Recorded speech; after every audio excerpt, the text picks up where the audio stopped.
सबने जंगली जानवरों को लोगों पर हमला करते तो देखा होगा, लेकिन हमारी आज की कहानी में इसका एकदम उल्टा है। कहानी की शुरुआत होती है एक जू से, जहाँ कुछ शिकारियों ने घुसकर एक शेर का बच्चा चुरा लिया। उस बच्चे को पिंजरे में कैद करके एक हवाई जहाज में ले जाया जा रहा था। इसके बाद हम एक 25 साल की लड़की एल्मा को देखते हैं, जो पियानिस्ट बनना चाहती है। उसे जानवर भी बहुत पसंद थे। एक दिन वो एक आइलैंड पर घूमने जा रही थी। असल में ये आइलैंड उसके दादा का था। उसके दादा ने उसे कई साल पहले गोद लिया था और अब उनकी मौत के बाद ये आइलैंड एल्मा को विरासत में मिला है। आइलैंड पर अंकल जो ने उसका स्वागत किया। वहाँ पर एक बहुत सुंदर सा घर था। उसने फैसला किया कि वो आज की रात इसी आइलैंड पर गुजारेगी। रात के समय अपने दादा की वीडियोस देखकर एल्मा का दिल भर आया। एक वीडियो में उसके दादा ने बताया कि स्नो नाम की एक मादा भेड़िया कुछ साल पहले न जाने कहां से इस आइलैंड पर आ गई थी और समय के साथ उन दोनों में गहरी दोस्ती हो गई। दादा ने एल्मा से कहा कि वो भी स्नो को ढूंढकर उससे दोस्ती कर ले। उस रात शेर के बच्चे वाला प्लेन बेहद खराब मौसम की वजह से उसी आइलैंड पर क्रैश हो गया। क्रैश की आवाज सुनकर एल्मा डर गई और उसने बाहर जाकर देखा, लेकिन वो आइलैंड बहुत बड़ा था तो उसे कुछ नहीं मिला। अगली सुबह चार्ल्स और एली नाम के दो नौजवान वहाँ आए। उन्होंने स्नो को कैद करने के लिए जाल बिछा दिया। असल में वो भेड़ियों के पार्क के मालिक थे और उसके लिए स्नो को पकड़कर ले जाना चाहते थे। कुछ देर बाद स्नो जाल में फंस गई, लेकिन अपनी सूझबूझ से चार्ल्स और एली के आने से पहले ही वो जाल काटकर भाग निकली। फिर वो तैरकर आइलैंड की दूसरी ओर जा पहुंची, जहां उसकी मुलाकात एल्मा से हुई। पहले तो एल्मा घबरा रही थी, लेकिन फिर उसने अपने दादा की बात याद की और स्नो को पुचकारने लगी। कुछ देर बाद एल्मा प्लेन क्रैश की जगह पर पहुंची। खुशकिस्मती से शेर के बच्चे को कोई चोट नहीं पहुंची थी। वो एक पक्षी के घोंसले में गिर गया था, लेकिन पक्षी ने उसे नीचे धक्का दे दिया और इसके बाद वो सीधा जाकर एल्मा की गोद में गिरा। एल्मा भी उसे अपने साथ घर ले आई। उसी वक्त स्नो भी अपने छोटे बच्चे के साथ घर में आ गई। घर में 3 प्यारे जानवर देखकर एल्मा बहुत खुश थी। उसने तुरंत अंकल जो को बुलाया, लेकिन उन्होंने एल्मा से कहा कि इन खतरनाक जानवरों को घर में रखना ठीक नहीं है, तुम्हें इन्हें जू वालों को दे देना चाहिए। अंकल ने यह भी बताया कि शेर के बच्चे को ढूंढते हुए जू के कर्मचारी वहाँ जरूर आएंगे, और हुआ भी बिल्कुल वैसा ही। अगले दिन एनिमल कंट्रोल वाले वहाँ पहुँच गए। वो जानती थी कि जू वाले कितने बेरहम होते हैं, इसलिए उसने फैसला किया कि वो उन्हें जानवरों के बारे में कुछ नहीं बताएगी। उसने झूठ कह दिया कि उसने किसी शेर के बच्चे को नहीं देखा। घर लौटकर उसने देखा कि स्नो अपने बच्चे के साथ साथ शेर के बच्चे को भी दूध पिला रही थी। उसे बेहद खुशी हुई, क्योंकि अब स्नो दोनों बच्चों का ख्याल रख रही थी। जैसे जैसे दिन बीतते गए, दोनों बच्चों में दोस्ती बढ़ती रही। एल्मा ने भेड़िए के बच्चे का नाम जैक रखा और शेर के बच्चे का नाम ड्रीमर। उधर अंकल जो को चिंता थी कि ये जंगली जानवर एल्मा को कोई नुकसान न पहुंचा दे, लेकिन इसी तरह कुछ महीने गुजर गए और अब दोनों बच्चे थोड़े बड़े हो चुके थे। एल्मा उन्हें आइलैंड पर घुमाने ले जाती और अपने दादा की मनपसंद जगह पर उनके साथ खेलती भी थी। बदकिस्मती से एक दिन जब एल्मा पियानो के एक ऑडिशन के लिए गई थी, तो पीछे से वो भेड़िए के पार्क वाले आइलैंड पर घुस गए। इस बार वो स्नो को कैद करके अपने साथ ले ही गए। उधर एल्मा का सिलेक्शन भी हो गया और वो बेहद खुश थी, लेकिन जब वो घर लौटी तो उसके होश उड़ गए। उसके घर का सारा सामान बिखरा हुआ था, क्योंकि दोनों बच्चे भूख की वजह से परेशान हो गए थे। एल्मा ने स्नो को ढूंढने के लिए पूरा आइलैंड छान मारा, लेकिन स्नो तो वहाँ थी ही नहीं। अब उसे ही बच्चों का पेट भरना था, इसलिए उसे ना चाहते हुए भी अपनी पियानिस्ट की नौकरी छोड़नी पड़ी। एक दिन अंकल जो फिर से वहाँ आए और खूंखार जानवरों को अब तक वहाँ देखकर गुस्से से भर गए। उसने एल्मा से उसी वक्त जानवरों को जू में भेजने को कहा, लेकिन एल्मा ने उन्हें समझाया कि उसके दादा की यही इच्छा थी कि वो जानवरों के साथ रहे, और फिर जू में न जाने इन मासूमों पर कितने अत्याचार होंगे। आखिरकार अंकल जो भी मान गए और एल्मा को गले से लगा लिया। अब उनका सारा समय जानवरों को खाना खिलाने और उनका पूरा ध्यान रखने में जाता था। एल्मा को जैक और ड्रीमर से बहुत प्यार था और बदले में जानवर भी उस पर जान छिड़कते थे। देखते ही देखते 1 साल गुजर गया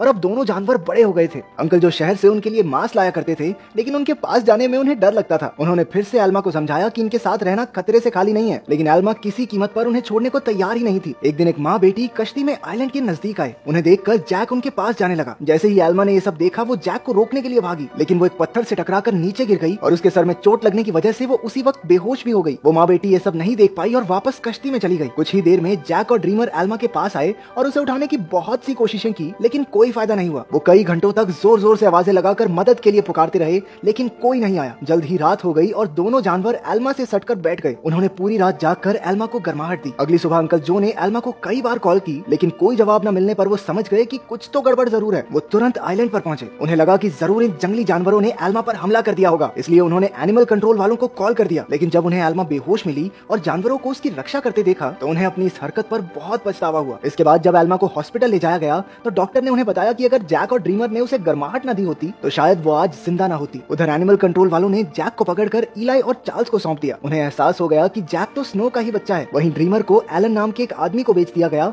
जो एक जू चलाता था। एलन बहुत बेरहम आदमी था, जो अक्सर अपने जानवरों को पीटा करता था, लेकिन अपने बाप से बिल्कुल उल्टा उसका बेटा रैफा बहुत नरम दिल का था। जल्द ही उसकी दोस्ती ड्रीमर से हो गई, लेकिन कुछ ही दिनों में बेचारे ड्रीमर को कई नशीली दवाइयां देकर सर्कस में करतब करने के लिए मजबूर किया जाता। ड्रीमर ने अब तक की अपनी जिंदगी मजे से आइलैंड पर गुजारी थी, लेकिन इन बेरहम लोगों ने उस पर काफी बुरा असर डाला, इसलिए राफा अक्सर उसके पास उसे शांत करने जाया करता। उधर हॉस्पिटल में एल्मा ने होश में आते ही जैक और ड्रीमर के बारे में पूछा। अंकल जो ने भारी दिल के साथ उसे सब सच बता दिया। जैसे ही एल्मा हॉस्पिटल से बाहर आई, वो सीधा एनिमल कंट्रोल के दफ्तर में पहुंची। उसे पता चला कि जैक को तो भेड़ियों के पार्क में भेज दिया है और ड्रीमर को उन्होंने एक सर्कस ग्रुप को दे दिया था। ये सुनते ही वो गुस्से गुस्से से भर गई और ऑफिसर पर चिल्लाने लगी, लेकिन अंकल जो ने उसे शांत किया। कुछ समय बाद एल्मा ने एली को फोन करके जैक के बारे में पूछा। एली ने बताया कि जैक बहुत खुश है और यहाँ उसके कुछ दोस्त भी बन गए हैं। इससे एल्मा को थोड़ी तसल्ली मिली, लेकिन अब भी वो ड्रीमर के लिए बहुत परेशान थी। अगले कुछ हफ्तों तक वो शहर की हर एक सर्कस में गई और सबसे ड्रीमर के बारे में पूछताछ की, लेकिन कुछ हाथ नहीं लगा। उधर ड्रीमर की वजह से एलन की मोटी कमाई होने लगी थी। ड्रीमर जल्द ही स्टार लॉयन के नाम से मशहूर हो गया। एक दिन ड्रीमर का सर्कस ग्रुप भेड़ियों के पार्क के पास से गुजर रहा था और जैक ने तुरंत अपने बचपन के दोस्त को पहचान लिया। जैक अपनी सूझबूझ से पिंजरे से बाहर निकल गया। एली ने जब ये देखा तो वो समझ गया कि जैक बेहद समझदार है और वो जरूर कुछ न कुछ ढूंढ रहा है। जल्द ही जैक उस तक पहुंच गया जिसे वो ढूंढ रहा था। उसने बड़ी चालाकी से ड्रीमर को भी पिंजरे से छुड़ा लिया। इतने महीनों के बाद एक दूसरे से मिलने पर दोनों जमकर खेले। जब एलन को ड्रीमर के भागने का पता चला